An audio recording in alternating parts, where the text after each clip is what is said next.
नमस्कार प्यारे साथियों, पुनः स्वागत है आप सभी का एड्यूजब टीच प्लेटफॉर्म पर। आज की क्लास में हम एक महत्वपूर्ण विषय पर चर्चा करेंगे और वो है आपके भारतीय संसद की महत्वपूर्ण प्रश्नोत्तरी। हमने मैटर तो खूब पढ़ा, लेकिन प्रश्न कैसे बनते हैं, किस प्रकार से उनको अटेम्प्ट करना, अगर हमें ये नहीं आया तो हमारा पढ़ा हुआ कुछ भी काम नहीं आता। क्योंकि विद्यार्थियों, एग्जाम्स के वो 150 मिनट या 120 मिनट होते हैं जहां पर हम किस प्रकार से पेपर को अटेंड करते हैं, प्रश्न को किस प्रकार से छूते हैं। तो वही क्लास लेकर आज हम आए हैं भारतीय संसद की महत्वपूर्ण प्रश्नोत्तरी के साथ। मैं नीरज पेश हूं आपके सामने एड्यूजब टीच प्लेटफॉर्म के साथ। आप सभी ने अब तक अगर हमारे चैनल को सब्सक्राइब नहीं किया है तो जल्दी से जाइए और सब्सक्राइब करें एड्यूजब टीच प्लेटफॉर्म को। साथ ही आप बेल आइकन पर क्लिक करें ऐसे वीडियो की सूचना शीघ्र पाने के लिए। अब हम शुरू करते हैं भारतीय संसद की महत्वपूर्ण प्रश्नोत्तरी और आपके लिए सवाल नंबर 1 प्रस्तुत है। ये संसद का गठन होता है, यानी वे कौन कौन से अंग है जिनको मिलकर संसद का निर्माण होता या गठन होता है। तो ऑप्शन ए है लोकसभा तथा राज्यसभा दोनों से मिलकर संसद बनती है। ऑप्शन बी में आता है लोकसभा और राष्ट्रपति से। ऑप्शन सी है लोकसभा, राज्यसभा और राष्ट्रपति से। या ऑप्शन द है लोकसभा, राज्यसभा और प्रधानमंत्री से। तो विद्यार्थियों, पहली ही क्लास में मैंने आपको बताया था संसद का गठन 3 अंगों से मिलकर होता है। वो 3 अंग कौन से हैं? तो हमने पढ़ा था कि प्रधानमंत्री संसद का अंग नहीं होता है। तो पहला आपके प्रधानमंत्री वाला ये ऑप्शन तो गलत हो जाएगा, क्योंकि प्रधानमंत्री नॉट पार्ट ऑफ पार्लियामेंट, ये संसद का सदस्य, मतलब इसका गठन संसद से नहीं होता। ठीक है। अब अगला हमने देखा था कि 3 अंग कौन से। लोकसभा, ये रही लोकसभा। लोकसभा आपको सब में मिलेगी, मींस लोकसभा सभी में कॉमन है। दूसरा सदन होता है राज्यसभा। तो आप देखेंगे ये भी सही नहीं होगा और ये तो वैसे भी खोटा होगा। अब इन दोनों में से तो क्या राष्ट्रपति संसद का अंग होता है? जी हाँ विद्यार्थियों, संसद का गठन संविधान के अनुच्छेद 79 के अनुसार, कौन से अनुच्छेद के अनुसार? 79 के अनुसार संसद का गठन 3 अंगों से मिलकर लोकसभा, राज्यसभा और राष्ट्रपति से मिलकर होता है। तो सवाल आ जाए कि संसद के अंदर कौन कौन से अंग शामिल होते हैं? लोकसभा, राज्यसभा और भारत का राष्ट्रपति। सवाल नंबर 2, राज्यसभा के लिए सदस्यों का आवंटन कौन सी अनुसूची में वर्णित है? तो विद्यार्थियों, मैंने जब आपको राज्यसभा पढ़ाया था तब आपने देखा था कि राज्यसभा के लिए जो सदस्यों की संख्या, किस राज्य से कितने सदस्य चुनकर आएंगे, उसका निर्धारण एक अनुसूची के अंदर वर्णित था। वह अनुसूची कौन सी है? तो ऑप्शन ए दूसरी अनुसूची, ऑप्शन बी तीसरी अनुसूची, ऑप्शन सी चौथी अनुसूची, ऑप्शन डी 7वीं अनुसूची। तो हमने देखा था कि जो राज्यसभा में सदस्यों का जो आवंटन किया गया है वह विद्यार्थियों चौथी अनुसूची, सही कहा आपने, चौथी अनुसूची के अनुसार राज्यसभा में सदस्यों का आवंटन किया गया है। तीसरी सूची में हमने देखा था संसद के सदस्यों की जो शपथ होती है उसका उल्लेख था। और 7वीं अनुसूची है, इसमें शक्तियों का विभाजन देखने को मिलता है। और दूसरी अनुसूची में क्या है? तो दूसरी अनुसूची के अंदर वेतन भत्तों का उल्लेख किया गया है कि प्रधानमंत्री, मंत्री, इनके वेतन भत्ते क्या होंगे, उसका वर्णन दूसरी अनुसूची में। तो दूसरी अनुसूची में क्या है? तो आप देखते हैं वेतन भत्तों का उल्लेख, वेतन भत्ते। तीसरी अनुसूची में क्या है? तो सदस्यों की शपथ, सदस्यों की शपथ। और चौथी में क्या है? राज्यसभा सदस्यों के लिए स्थानों का आवंटन। और 7वीं में क्या है? तो 7वीं में आप देखते हो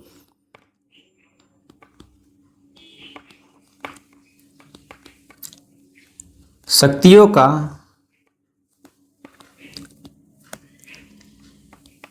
विभाजन। इस प्रकार से आपके सामने चारों अनुसूचियों के बारे में लिख लिया मैंने। अब आगे देखते हैं सवाल नंबर 3। सवाल नंबर 3 क्या कहता है? ध्यान से सुने। राष्ट्रपति के द्वारा राज्यसभा के अंदर कितने सदस्य? तो विद्यार्थियों 12 सदस्यों का मनोनयन किया जाता है। तो राज्यसभा में 12 सदस्यों का मनोनयन किसके द्वारा किया जाता है? एक तो सवाल ये बनता है।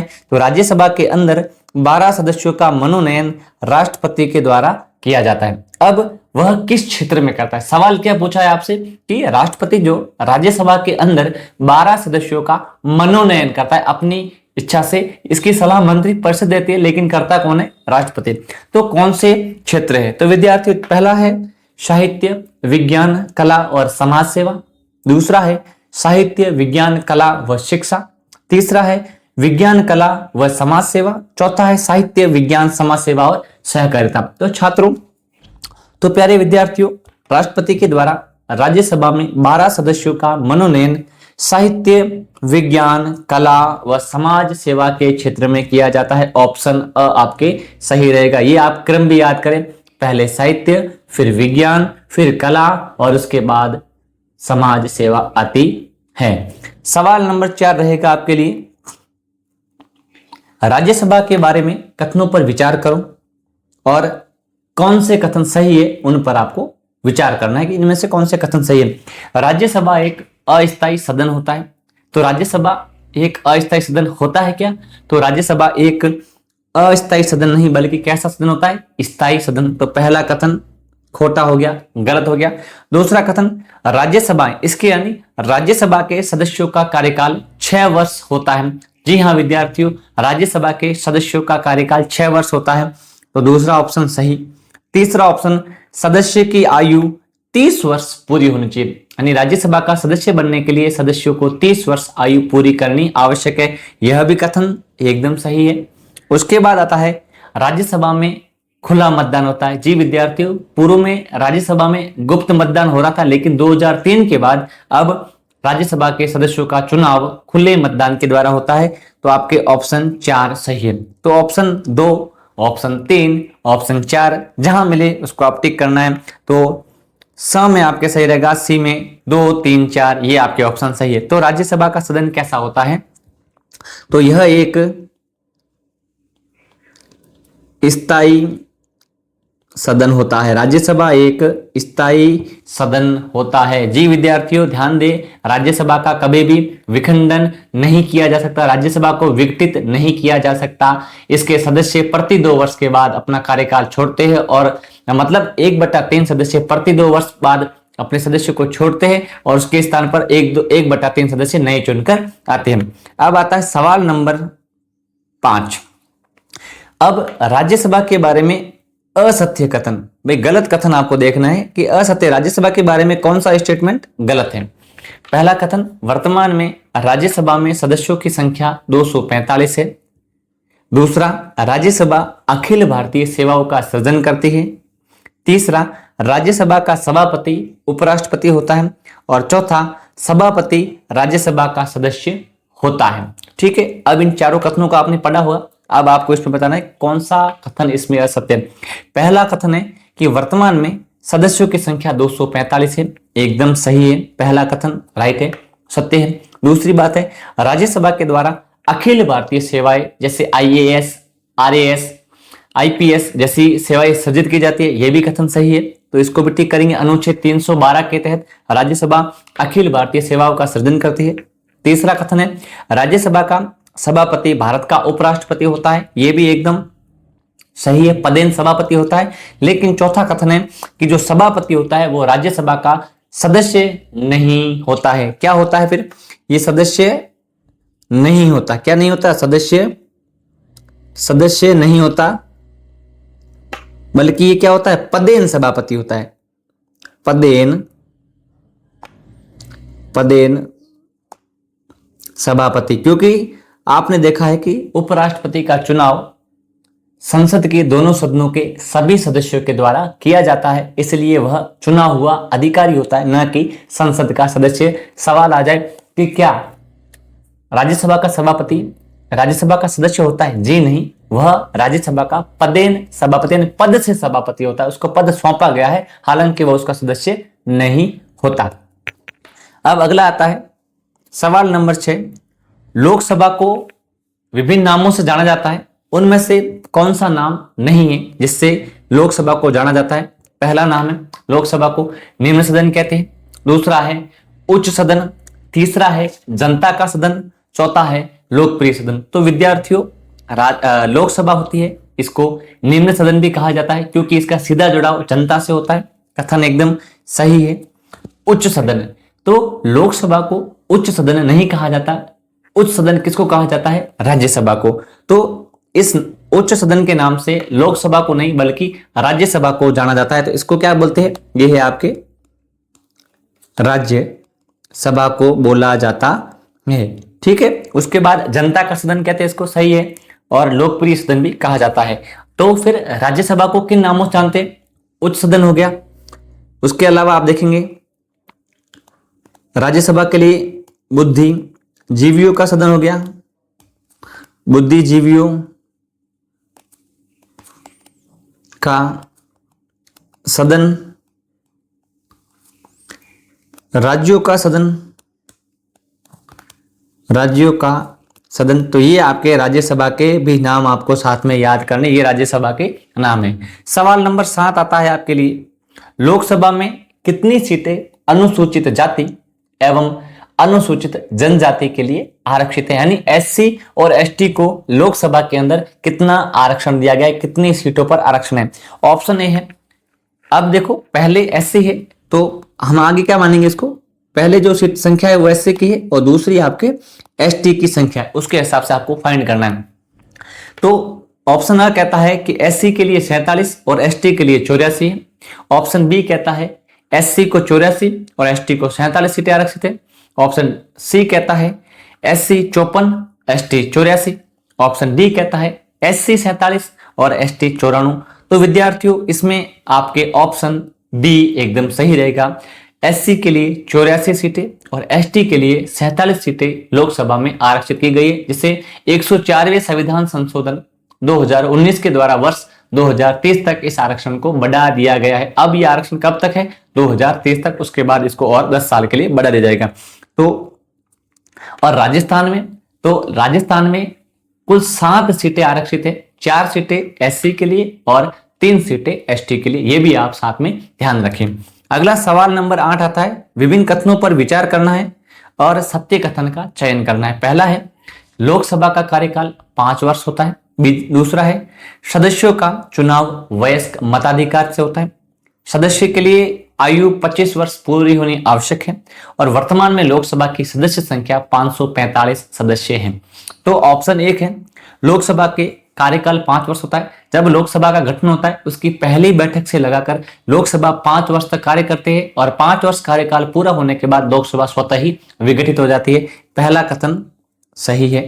दूसरा है लोकसभा के सदस्यों का चयन वयस्क मताधिकार के आधार पर होता है, जिसमें प्रत्येक 18 वर्ष के आयु प्राप्त व्यक्ति द्वारा मत दिया जाता है। यह कथन भी एकदम सही है। फिर आता है लोकसभा के सदस्य के लिए आयु 25 वर्ष पूरी होनी आवश्यक है। तो लोकसभा के सदस्य की आयु कितनी होनी चाहिए? 25 वर्ष और राज्यसभा के लिए 30 वर्ष। ये आयु ध्यान रखें। लेकिन वर्तमान में लोकसभा की सदस्य संख्या 245 नहीं है। तो कितनी है विद्यार्थियों? ये है आपके 543, 545 नहीं बल्कि 543 है। पहले थी, लेकिन 2019 में आंग्ल भारतीय सदस्य जो राष्ट्रपति के द्वारा मनोनीत की जाती लोकसभा में, उसका प्रावधान खत्म हो गया है, इसलिए सदस्य संख्या कितनी हो गई? 543 वर्तमान में लोकसभा की सदस्य संख्या है। तो पहला, दूसरा और तीसरा आपके ऑप्शन सही रहेगा। तो ऑप्शन अ एकदम इसमें राइट है। ठीक। इसके बाद अगला सवाल आता है सवाल नंबर 9। इसमें से असत्य कथन पर चयन करना है। 3 कथन सत्य है और 1 कथन गलत है। वो कौन सा है उसके बारे में देखते हैं। ऑप्शन अ, लोकसभा अध्यक्ष का चयन सदस्यों में से होता है। जो लोकसभा का सदस्य अध्यक्ष होता है ना, वो लोकसभा के सदस्यों में से चुना जाता है। दूसरा कथन, लोकसभा का अध्यक्ष लोकसभा की कार्यवाहियों का संचालन करता है। तीसरा है लोकसभा की बैठक के लिए सदन की संख्या का 10वां भाग होना चाहिए, यानी सदन की संख्या का 10वां भाग गणपूर्ति होनी चाहिए। फिर आता है द, लोकसभा का अध्यक्ष अपना त्याग पत्र राष्ट्रपति को सौंपता है। इनमें से हमें असत्य कथन का चयन करना है। ऑप्शन ए क्या कहता है कि जो लोकसभा का अध्यक्ष होता है उसका चयन उसके सदस्यों में से ही किया जाता है। एकदम सही है। लोकसभा का अध्यक्ष लोकसभा के सदस्यों में से ही चुना जाता है। दूसरी बात है लोकसभा का अध्यक्ष लोकसभा की कार्यवाहियों का संचालन करता है। एकदम सही है।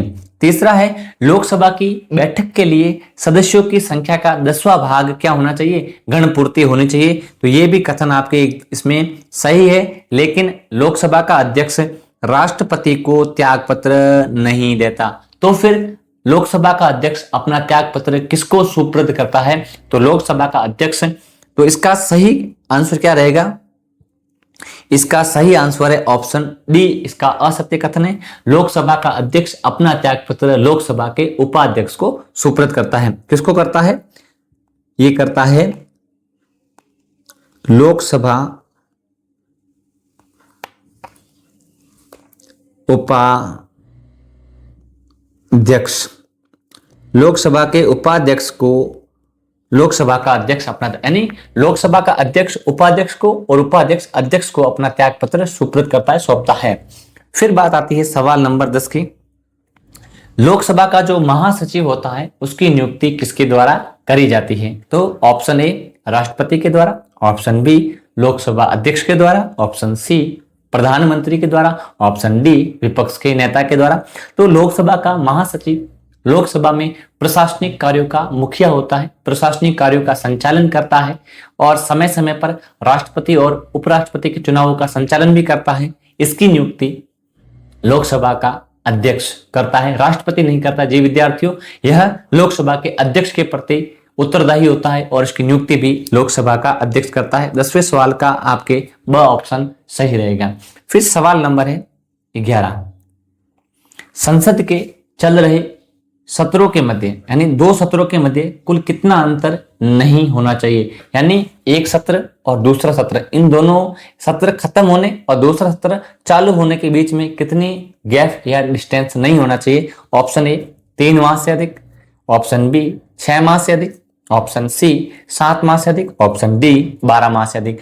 तो लोकसभा या राज्यसभा में जब कोई सत्र चल रहा होता है तो प्रथम सत्र की अंतिम तारीख और दूसरे सत्र की प्रथम तारीख के मध्य 6 माह से अधिक अंतर नहीं होना चाहिए। कितने माह से, 6 माह से अधिक अंतर नहीं होना चाहिए। पहली बैठक की अंतिम तारीख और दूसरी बैठक की पहली तारीख के मध्य 6 माह से अधिक अंतर नहीं होना चाहिए। सवाल नंबर 12 आता है, संसद का सत्र बुलाना व सत्र का अवसान करना ये किसके द्वारा किया जाता है। जो संसद होती है इसके सत्र को बुलाने का काम और सत्र अवसान करने का काम किसका होता है, करना कौन करता है, तो ऑप्शन ए राष्ट्रपति, ऑप्शन बी प्रधानमंत्री, ऑप्शन सी लोकसभा का अध्यक्ष, ऑप्शन डी राज्यसभा का सभापति।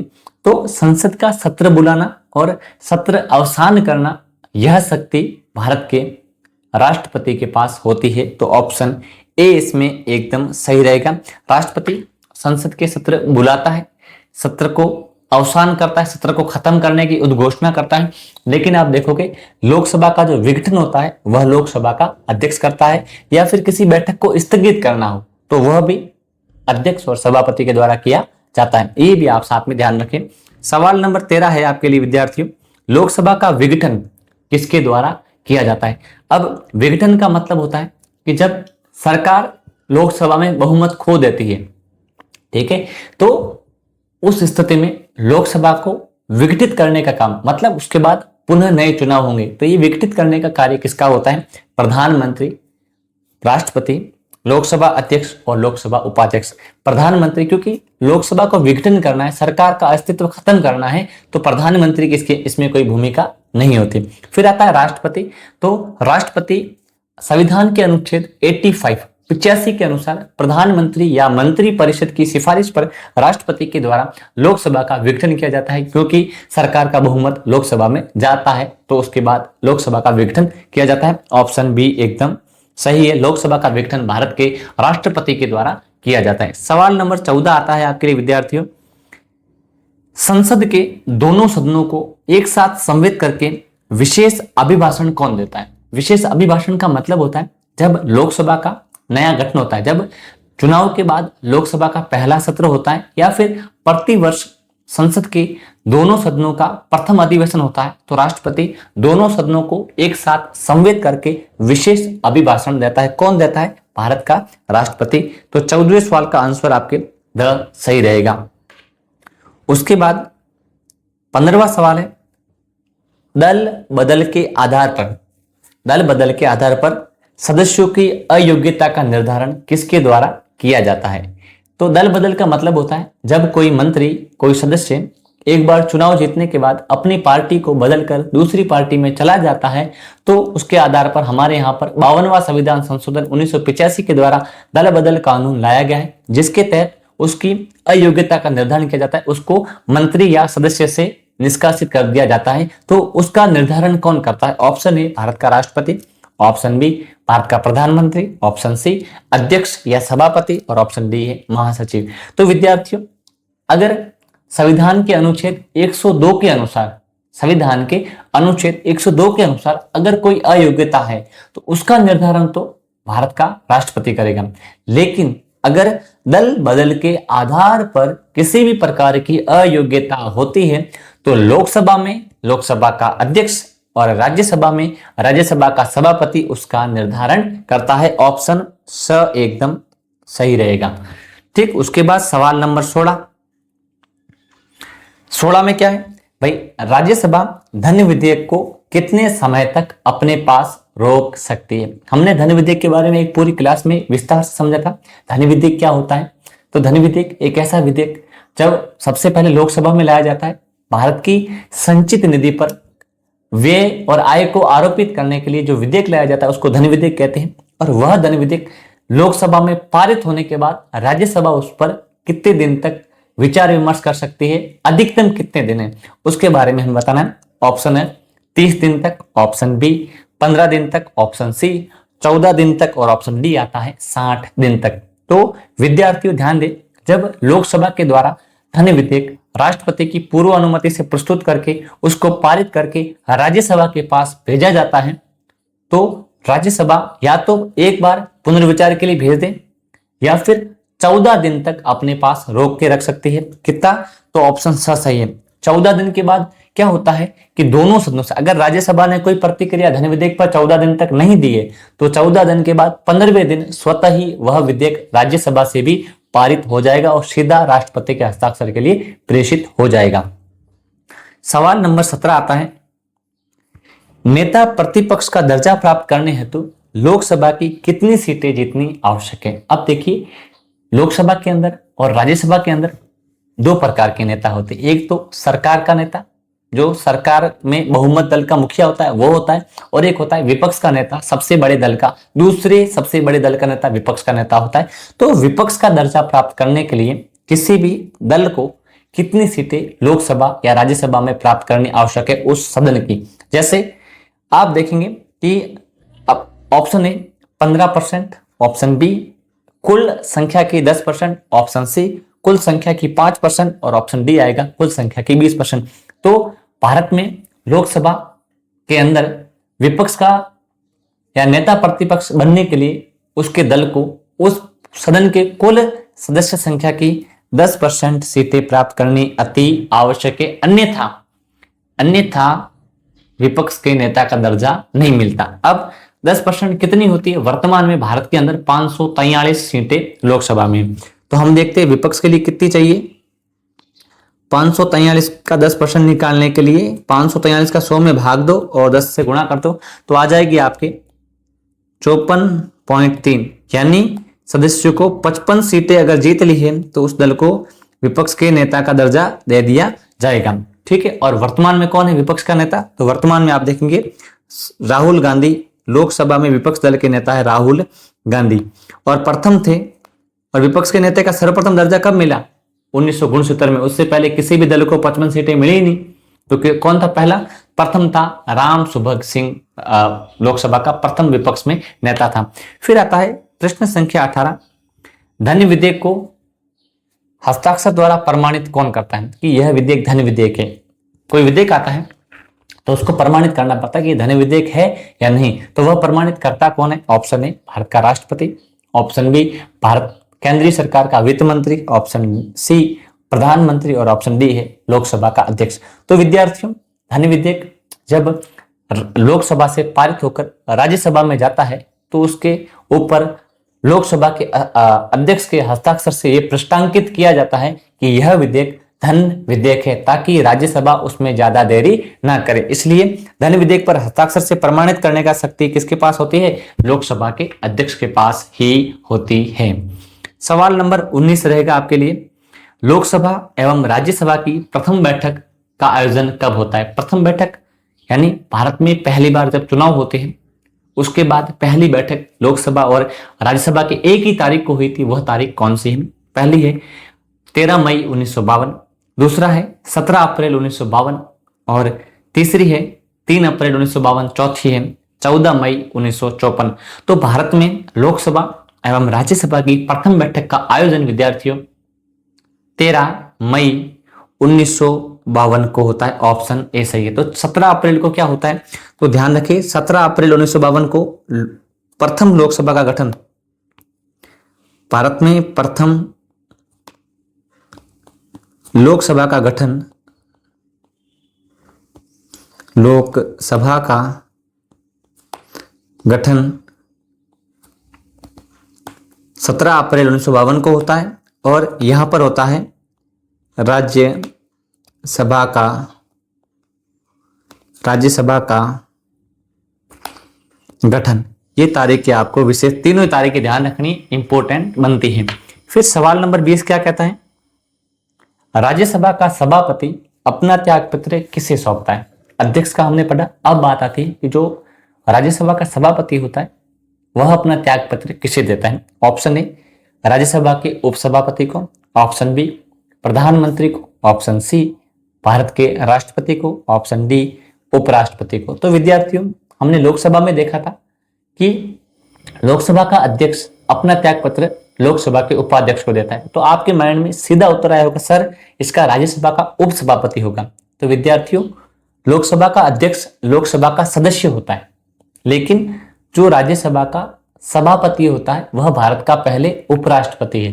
तो भारत का उपराष्ट्रपति अपना त्यागपत्र किसको सौंपता है? भारत का उपराष्ट्रपति अपना त्यागपत्र राज्यसभा के उपसभापति को नहीं सौंपेगा, बल्कि भारत के राष्ट्रपति को सौंपेगा। अगर भारत का उपराष्ट्रपति अपना त्यागपत्र राष्ट्रपति को सौंपता है तो राज्यसभा का सभापति भी किसे सौंपेगा? क्योंकि वो स्वयं तो उपसभापति होता है, तो वह भी भारत के राष्ट्रपति को। तो ऑप्शन सही है, राज्यसभा का सभापति अपना त्यागपत्र भारत के राष्ट्रपति को सौंपता है। देखो विद्यार्थियों दो नाम क्या? क्योंकि उपराष्ट्रपति को सौंपेगा ही नहीं, खुद होता है, खुद को तो कैसे त्यागपत्र देगा? तो राज्यसभा का सभापति या फिर भारत का उपराष्ट्रपति राष्ट्रपति को अपना त्यागपत्र देता है। दो नाम दिमाग में गांठ बांध ले, एक तो उप राष्ट्रपति और यही क्या होता है, बराबर कर दो आप, राज्यसभा सभापति। इसमें आपको बिल्कुल भी कंफ्यूजन में नहीं रहना है। भारत का उपराष्ट्रपति ही राज्यसभा का सभापति होता है। जिस प्रकार से उपराष्ट्रपति राष्ट्रपति को त्यागपत्र देता है तो राज्यसभा का सभापति भी राष्ट्रपति को त्यागपत्र देगा, क्योंकि दोनों एक ही होते, अलग अलग नहीं होते। सवाल नंबर अगला 21 नंबर, कानून निर्माण की प्रक्रिया में कौन सा वाचन सबसे महत्वपूर्ण होता है? विद्यार्थियों हमने देखा था कि हमारे कानून निर्माण की प्रक्रिया के अंदर दोनों सदनों में 3-3 बार वाचन होता है कानून का। उसमें से कौन सा वाचन महत्वपूर्ण होता है? पहला, दूसरा, तीसरा या तीनों ही? तो हमने देखा था कि पहले वाचन में केवल उस विधेयक का प्रस्तुतिकरण होता है। दूसरे वाचन में पहले तो उस पर 2 प्रक्रम होते। पहले प्रक्रम में उस विधेयक पर संयुक्त प्रवर समिति या प्रवर समिति का गठन होता है उसकी जांच करने के लिए, फिर उस पर मतदान होता है और तीसरे में केवल उसको पास किया जाता है। तो दूसरा वाचन सबसे ज्यादा महत्व, कानून निर्माण की प्रक्रिया में दोनों ही सदनों में दूसरा वाचन अति इंपॉर्टेंट, अति महत्वपूर्ण होता है। ठीक, इसके बाद सवाल नंबर 22, निम्न कथनों में विचार करिए और असत्य कथन का चयन करना है। देखिए विद्यार्थियों सत्य और असत्य के बारे में विशेष ध्यान दे। अधीनस्थ बोर्ड यहां आपको टकरा सकती है। तो पहले तो असत्य को अंडरलाइन करें, हमें इसमें से गलत कथन को फाइंड करना है। पहला कथन, धन्य विधेयक सर्वप्रथम लोकसभा में ही प्रस्तुत किया जाता है। ऑप्शन बी, संविधान संशोधन विधेयक को राष्ट्रपति एक बार पुनर्विचार के लिए भेज सकता है। ऑप्शन सी, धन्य विधेयक एवं संविधान संशोधन विधेयक पर संयुक्त बैठक नहीं बुलाई जा सकती। ऑप्शन डी, संयुक्त बैठक की अध्यक्षता लोकसभा का अध्यक्ष करता है। अब आपके सामने टोटल कितने सवाल है? तो टोटल आपके सामने 4 ऑप्शन है, इनमें से बताना है कि इनमें से असत्य कथन कौन सा है। तो पहला कथन, धन्य विधेयक सर्वप्रथम लोकसभा में ही प्रस्तुत किया जाता है, एकदम सही है। दूसरा, संविधान संशोधन विधेयक राष्ट्रपति एक बार भी पुनर्विचार के लिए नहीं भेज सकता। 24वें संविधान संशोधन 1971 द्वारा यह प्रावधान किया गया है कि राष्ट्रपति संविधान संशोधन विधेयक को संसद में वापस पुनर्विचार के लिए नहीं भेज सकती। तो एक बार भी नहीं, एक बार भी नहीं पुनर्विचार के लिए भेज सकती। इसका मतलब ऑप्शन बी आपके एकदम सही है। बाकी धन विधेयक और संविधान संशोधन विधेयक पर संयुक्त बैठक नहीं होती। तीसरा आता है, संयुक्त बैठक की अध्यक्षता लोकसभा अध्यक्ष करता है, संविधान के अनुच्छेद 118 के अनुसार एकदम सही स्टेटमेंट रहेगा। उसके बाद सवाल नंबर 23, सर्वप्रथम अविश्वास प्रस्ताव किसके खिलाफ आया था? भारत में किस प्रधानमंत्री के खिलाफ सर्वप्रथम अविश्वास प्रस्ताव लाया गया? Option A, Pandit Jawaharlal Nehru. Option B, Morarji Desai. Option C, Indira Gandhi. Option D, Chaudhary Charan Singh. तो भारत में सबसे पहले जो अविश्वास प्रस्ताव लाया गया था वो हमारे पंडित जवाहरलाल नेहरू के खिलाफ कब लाया गया? सन 1963 में। कौन लेके आया? आचार्य JB कृपलानी। कौन लेके आए? आचार्य JB कृपलानी के द्वारा नेहरू जी के खिलाफ लाया गया। ठीक है, और मोदी जी के खिलाफ भी 2 बार आ गया है। सबसे ज्यादा इंदिरा गांधी के खिलाफ, इनके खिलाफ कितनी बार आया ये भी आप ध्यान दें, 15 बार आया। ठीक है, सवाल नंबर 24, लोक लेखा समिति की जुड़वा बहन किसे कहा जाता है? विद्यार्थियों, हमने 3 प्रकार की वित्तीय समितियां पढ़ी थी, लोक लेखा समिति, प्राक्कलन समिति और सरकारी उपक्रम समिति। तो उसी लोक लेखा समिति के बारे में पूछते हैं कि इसकी जुड़वा बहन किसे कहा जाता है? ऑप्शन ए, सरकारी उपक्रम समिति। ऑप्शन बी, प्राक्कलन समिति। ऑप्शन डी, सी, कार्यमंत्रण समिति। ऑप्शन डी, नियम समिति। तो विद्यार्थियों, लोक लेखा समिति की जुड़वा बहन प्राक्कलन समिति, यानी ऑप्शन बी सही है। प्राक्कलन समिति को लोक लेखा समिति की जुड़वा बहन कहा जाता है, या फिर लोक लेखा समिति एवं प्राक्कलन समितियों को आपस में जुड़वा बहनें कहा जाता है। सवाल नंबर 25 है, किसी अविलंबनीय लोक महत्व के विषय पर किसी मंत्री का ध्यान आकर्षित करने के लिए कौन सा प्रस्ताव लाया जाता है? यानी कोई ऐसा महत्वपूर्ण मुद्दा है, उस विषय पर किसी मंत्री का ध्यान आकर्षित करने के लिए संसद में सदस्यों के द्वारा कौन सा प्रस्ताव लाया जाता है? ऑप्शन ए, स्थगन प्रस्ताव। ऑप्शन बी, कटौती प्रस्ताव, विश्वास प्रस्ताव और ऑप्शन डी, ध्यान आकर्षण प्रस्ताव। तो किसी मंत्री का किसी मुद्दे पर ध्यान आकर्षित करने के लिए ध्यान आकर्षण प्रस्ताव लाया जाता है। तो स्थगन प्रस्ताव क्या होता है कि जब किसी महत्वपूर्ण मुद्दे पर कार्रवाई करनी है और कोई कार्रवाई चल रही है तो चलती हुई कार्रवाई को रोकने के लिए स्थगन प्रस्ताव आएगा। कटौती प्रस्ताव, सरकार की नीतियों की आलोचना या निंदा करने के लिए कटौती प्रस्ताव। और विश्वास प्रस्ताव स्वयं सरकार के द्वारा लोकसभा में खुद का वजूद साबित करने के लिए लाया जाता है। सवाल नंबर 26, अब कुछ पदों के बारे में देखते हैं। लोकसभा का वर्तमान अध्यक्ष कौन है? आपको देखना है वर्तमान में लोकसभा का अध्यक्ष कौन है। ऑप्शन ए, जीवी मावलंकर। ऑप्शन बी, सरदार हुकम सिंह। ऑप्शन सी, नीलम संजीव रेड्डी। Option D, Om Birla. तो वर्तमान में ओम बिरला जी अपने लोकसभा के अध्यक्ष हैं। ओम बिरला जी, इनके बारे में इंपॉर्टेंट क्या है? ये दूसरी बार बने हैं। ये क्या बने हैं? दूसरी बार लोकसभा के अध्यक्ष बने हैं। कहां से बिलोंग करते हैं? तो ये कोटा से सांसद है, अपने राजस्थान से है। कोटा से सांसद और क्या बन गए? लोकसभा के अध्यक्ष। इस प्रकार से हमारे लिए बहुत गर्व की बात है कि भारत के ओम बिरला कोटा से और दूसरी बार लोकसभा के अध्यक्ष पद पर सुशोभित हो रहे। और बीजेपी से, कौन सी पार्टी से? तो आपको ध्यान रखनी है, ये बीजेपी पार्टी से है। अगला आता है सवाल नंबर 27, लोकसभा की एकमात्र महिला महासचिव कौन बनी थी? तो लोकसभा की एकमात्र महिला महासचिव ऑप्शन ए प्रतिभा देवी सिंह पाटिल, सरोजनी नायडू, स्नेहलता श्रीवास्तव और लता सिंह। तो लोकसभा की एकमात्र महिला महासचिव आपके स्नेहलता श्रीवास्तव थे। ठीक, उसके बाद सवाल नंबर 28 आ जाएगा, वर्तमान में राज्यसभा के सभापति कौन? तो वर्तमान में राज्यसभा के सभापति पूछे, अर्थात पूछा जा रहा है आपको राज्यसभा का सभापति का मतलब है भारत का उपराष्ट्रपति, और वर्तमान में उपराष्ट्रपति कौन है? Option A Jagdeep Dhankhar, B CP Radhakrishnan, D C PC Modi और डी है हरिवंश नारायण सिंह। तो वर्तमान में आपके राज्यसभा के सभापति हमारे सीपी राधाकृष्णन हैं, जो कि वर्तमान में भारत के उपराष्ट्रपति भी हैं।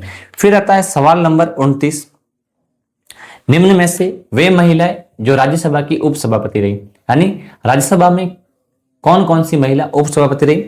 ए श्रीमती वायलेट अलवा, बी डॉक्टर नजमा हेपतुल्ला, सी प्रतिभा देवी सिंह पाटिल या फिर सभी। तो ये तीनों महिला अब तक राज्यसभा की उपसभापति पर 3 महिलाएं आसीन हुई है, श्रीमती वायलेट अलवा, नजमा ए हेपतुल्ला और प्रतिभा देवी सिंह पाटिल राज्यसभा में उपसभापति पद पर रही आसीन हुई है। सवाल लास्ट है आज का, लोकसभा की प्रथम महिला अध्यक्ष कौन थी? तो लोकसभा की प्रथम महिला अध्यक्ष के बारे में पूछा है, option A Shrimati Sumitra Mahajan, option B Shrimati Violet Alva, option C Shrimati Meira Kumar और डी है प्रतिभा देवी सिंह पाटिल। तो लोकसभा की अब तक 2 महिलाएं लोकसभा की अध्यक्ष बनी है। प्रथम थी आपके सही है श्रीमती मीरा कुमार और सुमित्रा महाजन दूसरी महिला